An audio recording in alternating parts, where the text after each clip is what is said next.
আমি বিশেষ করে মেয়ের বাবারা যারা নিজের মেয়ে বিয়ে দেওয়ার জন্য সরকারি চাকরিজীবী খুঁজেন, পয়সাওয়ালা খুঁজেন, বড় বড় পদে থাকা মানুষগুলোকে খুঁজে বেড়ান, আমি তাদেরকে বলি আপনার মেয়ের জন্য ফজরের নামাজের সামনের কাতারে থাকা যুবকগুলোকে খুঁজে বের করেন।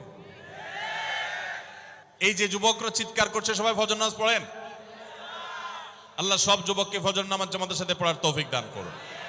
ভাইরা আমার, যেই ছেলে আল্লাহকে ভয় করে, যেই ছেলের ভিতরে কোরআন এবং হাদিসের কাছে আত্মসমর্পণ করার মতো মানসিকতা আছে, এই ছেলে আর যা হোক তার স্ত্রীকে কখনো কষ্ট দিবে।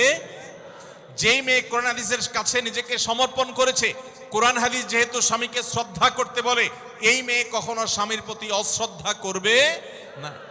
অতএব দাম্পত্য জীবনের অনেক গুরুত্বপূর্ণ একটা পয়েন্ট হলো এটা যে আপনি তার রূপ লাবণ্য, সামাজিক অবস্থান, সম্পদ, পয়সা কড়ি এগুলো দেখেন বা না দেখেন, প্রধান বিবেচ্য বিষয় হবে তার ধার্মিকতা।